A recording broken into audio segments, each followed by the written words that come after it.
makkasa innofin kusanne naaf kenne lubbuusa eenyutu naaf ta'e makkasa innoo naaf lolaase qulqulluu dhiigasa eenyu na jaallate makkasa innofin kusanne naaf kenne lubbuusa eenyutu naaf ta'e makkasa innoo naaf lolaase qulqulluu dhiigasa anaaf jedhee fannoo qaraanii irratti ol ba'ee yaararamee rakkoof gidiraa hundaa dabarsee anaaf jedhee fannoo qaraanii irratti ol ba'ee yaararamee rakkoof gidiraa hundaa dabarsee.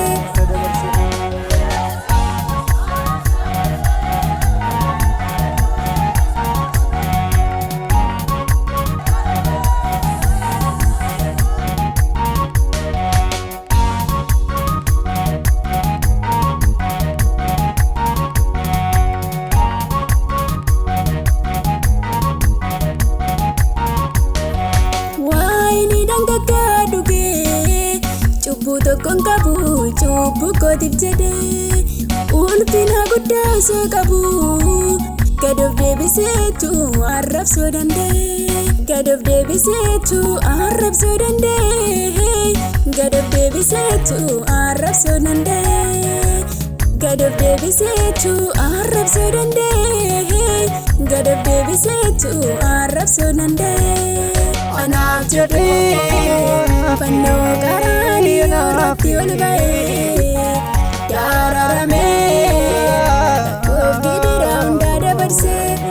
anaaf jedhee fannoo qaraanii irratti ol ba'ee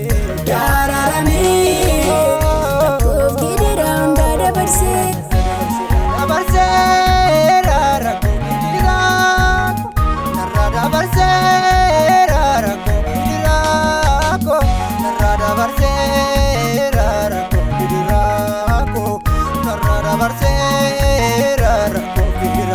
Aanaan qulqulleessa dhiignisaa olmaan saadanuudha maalumaan deebisa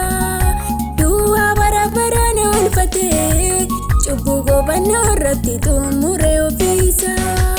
cubbuu qofannoo irratti xumuree ofiisa cubbuu qofannoo irratti xumuree ofiisa cubbuu qofannoo irratti xumuree ofiisa. Cubbuu qofannoo irratti xumuree ofiisa eenyu na jaallate makkasa innofin kusanne naaf kenne lubbuusa eenyutu naaf ta'e makkasa innoo naaf lolaase qulqulluu dhiigasa eenyu na jaallate makkasa innofin kusanne naaf kenne lubbuusa eenyutu naaf ta'e makkasa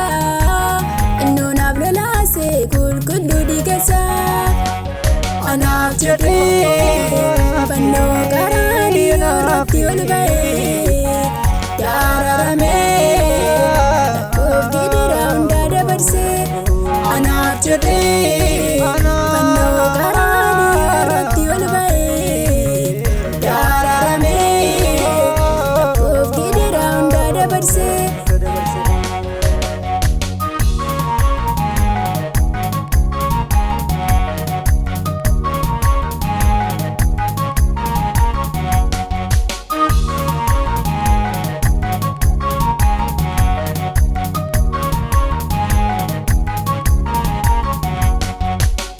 Sakona tokko waa'insa